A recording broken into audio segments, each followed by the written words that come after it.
From the moment I stepped foot into that grand, opulent mansion as a lowly maid, I knew my life would never be my own again.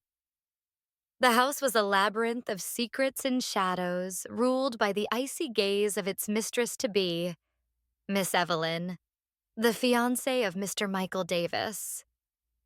Every movement I made felt like walking on thin ice, every glance scrutinized under her jealous watch.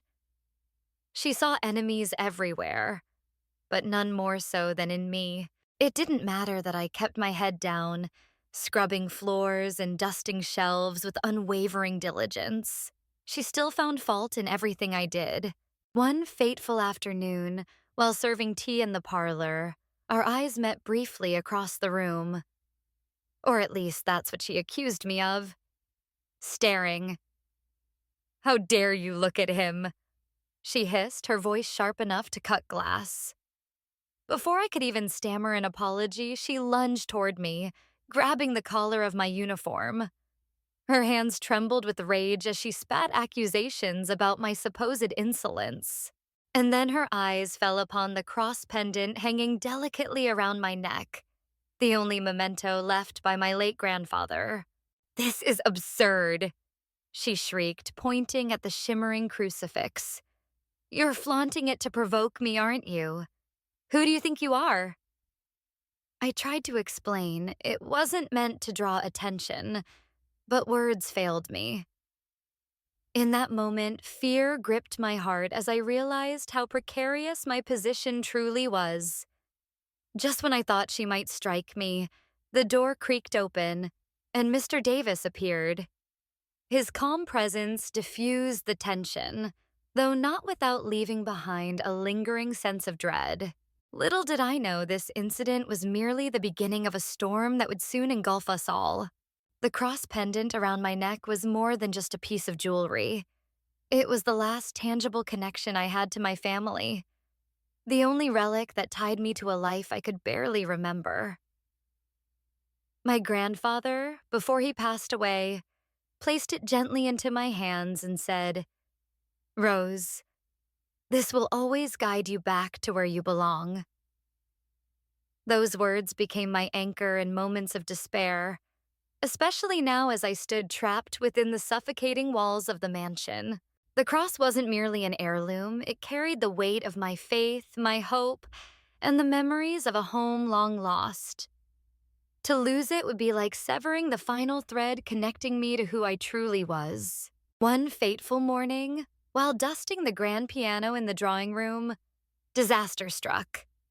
As I leaned over to polish the keys, the clasp of the necklace suddenly snapped, sending the delicate crucifix tumbling toward the floor. Time seemed to freeze as I lunged forward, my heart pounding wildly in my chest. My fingers grazed the air but failed to catch it, and with a soft, metallic clink, the pendant landed on the hardwood floor. Panic surged through me, hot and overwhelming. I dropped to my knees, tears welling up in my eyes as I cradled the broken chain in trembling hands. How could I have let this happen? What if it couldn't be fixed? Each thought spiraled deeper into dread, making it hard to breathe. Before I could gather myself, the sound of footsteps echoed behind me. I turned sharply to see Mr. Davis standing there, his expression shifting from curiosity to concern. "Rose," he said softly, "what's wrong?" His voice was calm, yet it sent a shiver down my spine. I didn't know how to explain without sounding foolish or overly emotional. But then, without hesitation, he knelt beside me, his movements careful and deliberate. He reached for the cross, examining it closely under the light. For a brief moment, relief washed over me. Perhaps he could help. But fate, it seemed, had other plans. As Michael adjusted his grip on the pendant, it slipped from his fingers and clattered onto the floor once again. A strangled gasp escaped my lips, and I felt the world tilt beneath me. My vision blurred as dizziness overwhelmed me, and I swayed dangerously, clutching at the edge of the piano for support. I'm so sorry, Michael stammered, his face pale with alarm. Let me fix it. I promise I'll make it right. His words barely registered through the haze of fear clouding my mind. All I could think about was the possibility of losing the one thing that kept me tethered to my past. As I fought to compose myself, Evelyn appeared in the doorway, her sharp gaze zeroing in on the scene before her. Her lips curled into a sneer as she took in the sight of Michael kneeling beside me, the broken cross lying between us. "What is going on here?" she demanded, her tone dripping with venom. Before either of us could respond, she stormed closer, snatching the pendant from the floor. "This trinket again," she spat, holding it aloft. "It seems to cause nothing but trouble." Her words cut deep, igniting a fresh wave of anxiety within me. Would she destroy it out of spite? Or worse, use it against me somehow? As the days passed, Michael and I began to meet in secret within the secluded corners of the garden, a place where time seemed to slow down and the world outside faded into nothingness. The garden was our sanctuary, a hidden haven away from prying eyes and judgmental whispers.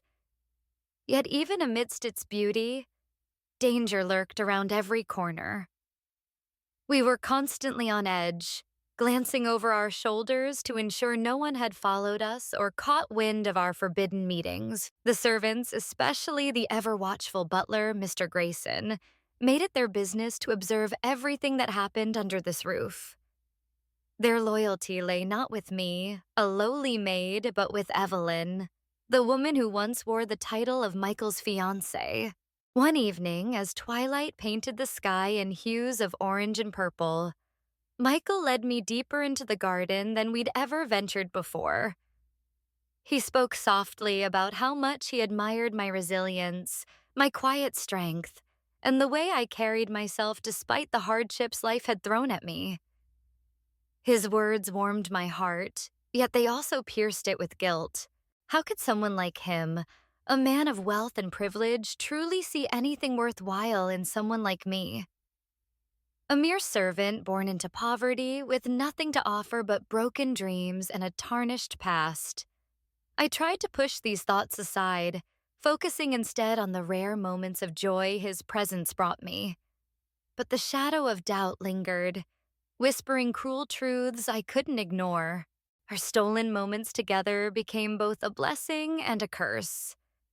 On one fateful afternoon, as we sat beneath the shade of an ancient oak tree, laughter bubbling between us like sunlight through leaves, the distant sound of footsteps shattered the illusion of safety. My blood ran cold as I recognized the sharp click of heels against the stone path. It was Evelyn. Panic surged through me, and without thinking, I bolted upright, nearly tripping over my own feet in my haste to escape. "Rose, wait!" Michael whispered urgently, but I was already running, my breath coming in ragged gasps as I ducked behind bushes and pressed myself against walls, praying she wouldn't find me.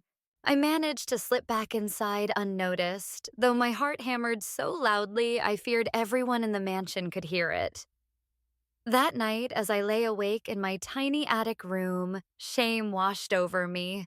Shame for being reckless, for allowing myself to dream of something, or someone, I believed I could never have. Tears streamed down my face as I clutched the cross pendant around my neck, its cool metal pressing against my skin like a reminder of all I'd lost and all I dared not hope for. Michael, sensing my turmoil, sought me out the next day. He found me in the kitchen, scrubbing pots with feverish intensity, trying to drown my emotions in manual labor.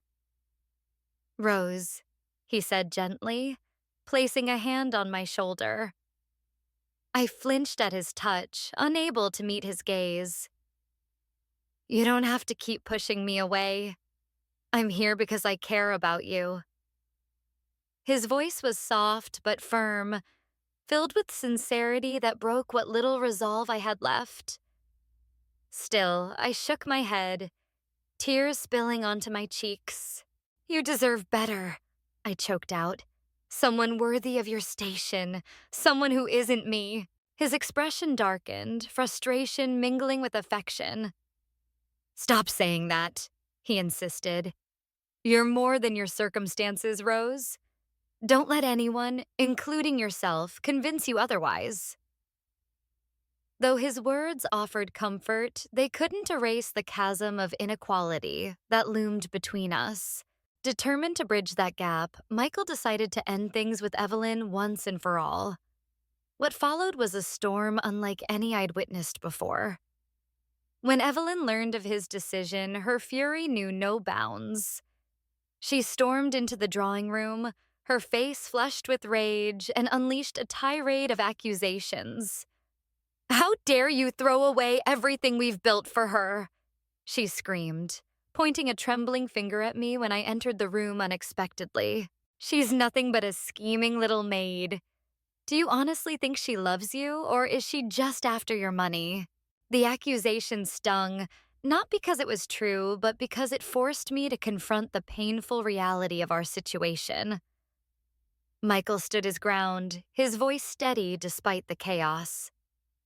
Evelyn, it's over. I won't tolerate your insults or your attempts to manipulate me anymore. Her response was venomous, laced with threats of exposure and ruin. As the argument escalated, I felt the weight of their words crush me. Each syllable a dagger aimed straight at my fragile hopes.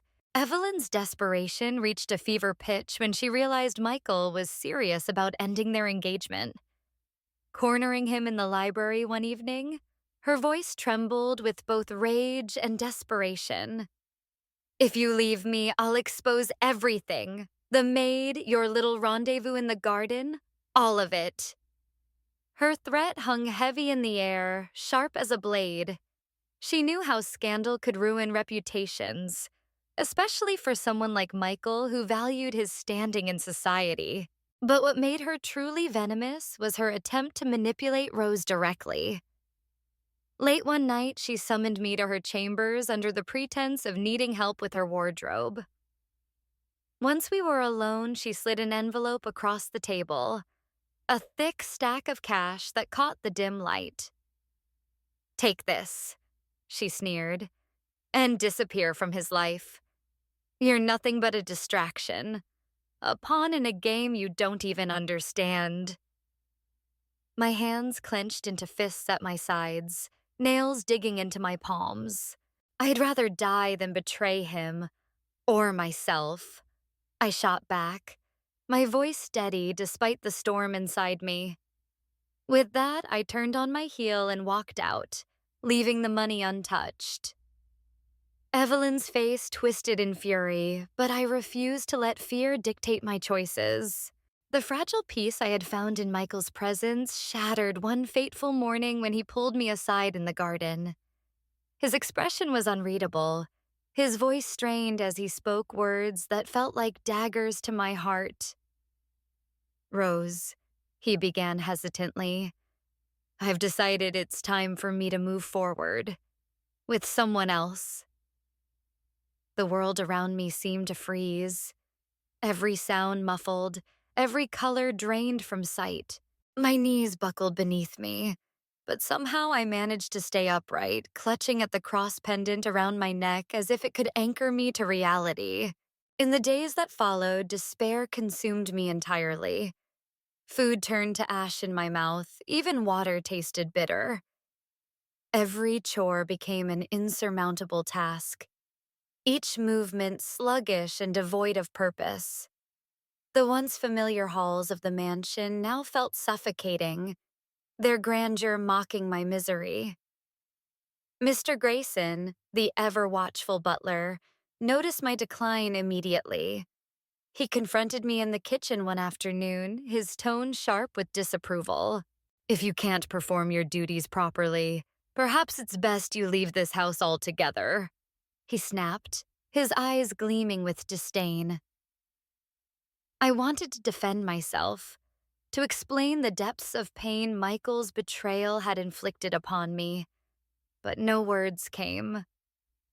Instead, I retreated further into silence, a prisoner of my own sorrow. But Evelyn wasn't content to let matters rest there. She cornered me in the drawing room late one evening, her lips curled into a cruel smile. "So, he chose another woman over you? How pathetic," she sneered, circling me like a predator sizing up its prey. "Did you honestly think you stood a chance against someone of higher status?" Her words cut deeper than any blade, igniting a fire within me I didn't know existed. "At least I never manipulated or schemed to trap him," I shot back, my voice trembling with anger. "You're nothing but a spoiled child clinging to what isn't yours."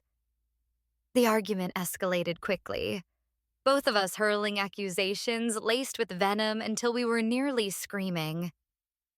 Servants gathered outside the door, whispering among themselves while Evelyn's face twisted into a mask of fury.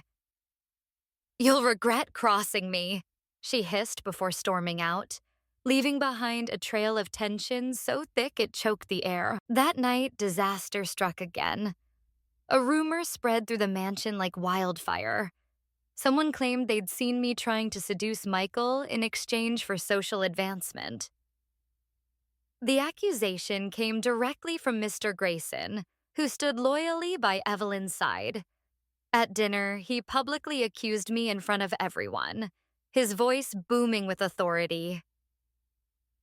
"She's been playing innocent all along, but mark my words, she's after nothing less than power." Gasps echoed through the room as heads turned toward me. Judgment etched on every face, tears blurred my vision as shame washed over me. Though I knew the truth. Michael rushed to my defense, his voice steady despite the chaos. "This is ridiculous. Rose would never do such a thing." But Evelyn stepped forward, her smirk triumphant. "Oh, Michael, open your eyes. She's been manipulating you since day one." The weight of their stares crushed me, and for a moment I thought I might collapse. Then came the final blow. The master of the house decreed that both Michael and I must leave immediately.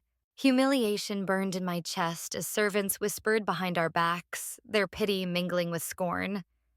As we walked out together under the harsh glare of judgment, I couldn't help but wonder if love truly existed, or if it was merely a fleeting illusion doomed to crumble under the weight of society's expectations.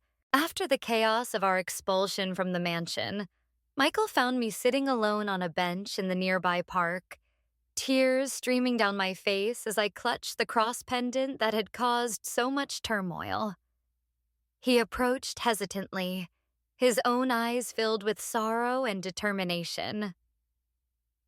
"Rose," he began, his voice trembling but resolute. "I don't care what anyone says or thinks. My heart belongs to you, and nothing, not scandals, not societal expectations, not even your royal lineage, will ever change that." His words startled me, confusion mixing with disbelief. "What do you mean, royal lineage?" I asked, my voice barely above a whisper. Michael knelt before me, taking my hands in his. "I've known for years," he admitted. "Your cross, it's not just an heirloom. It's a relic belonging to the royal family. You're a princess, Rose, though you were lost to them as a child." The revelation hit me like a thunderclap. All this time, I'd believed myself to be nothing more than a lowly maid, yet here was proof of a life I couldn't remember. A destiny far greater than I could have imagined. But instead of excitement, fear gripped me. Would he see me differently now? Would love still remain? As if sensing my thoughts, Michael tightened his grip on my hands. "Listen to me," he said fiercely, his gaze unwavering. "It doesn't matter to me whether you're a princess or a servant. What matters is you. The woman who has shown me kindness, strength, and honesty. I fell in love with you, Rose, not your title. His declaration brought fresh tears to my eyes, but these were tears of relief, of hope reignited. For the first time, I allowed myself to believe that true love wasn't bound by class or circumstance. But our journey was far from over. News of my identity spread quickly, igniting a firestorm of gossip and judgment. Many doubted the authenticity of our relationship, claiming Michael was only after my newfound status. Evelyn, fueled by bitterness, took every opportunity to slander us, painting me as a manipulative opportunist. Even Mr. Grayson joined the chorus of critics, spreading rumors among the staff about how I had schemed my way into Michael's heart. The weight of their accusations threatened to crush us, but we stood firm, refusing to let lies define our love. Together, we decided to confront the world head-on. We chose to hold a simple wedding ceremony in the very garden where our secret meetings had once taken place. It was a quiet affair, attended only by those who truly cared for us, our closest friends and a handful of loyal servants who had witnessed the depth of our bond. As we exchanged vows beneath the ancient oak tree, I felt a profound sense of peace wash over me. This moment wasn't about titles or wealth. It was about two souls finding each other against all odds. In the end, we proved that love transcends barriers. Though society may judge harshly and trials may test the strongest of bonds, true love endures when hearts remain open and steadfast. And as I looked into Michael's eyes, I knew that no matter what challenges lay ahead, we would face them together, as equals, as partners, and as one. The story of Rose and Michael is a testament to the transformative power of love, a force that defies societal boundaries, shatters prejudices, and unites souls across divides. Despite Rose's humble beginnings as a maid and later her revelation as a princess, Michael's feelings for her never wavered. He saw beyond titles, beyond wealth, beyond even the scars of her past. To him, she was always extraordinary, not because of her lineage or status, but because of who she was at her core. Kind, resilient, and unwaveringly genuine. "I fell in love with you, Rose," he once said, his voice filled with conviction. "Not your title, not your circumstances, just you." Those words echoed in my mind long after they were spoken, a reminder that true love doesn't discriminate based on class or origin. But this journey taught me something equally profound: the importance of opening one's heart to love, no matter how daunting the obstacles may seem. For years, I had convinced myself that someone like Michael could never see value in someone like me. I allowed fear and self-doubt to build walls around my heart, shielding myself from rejection but also from joy.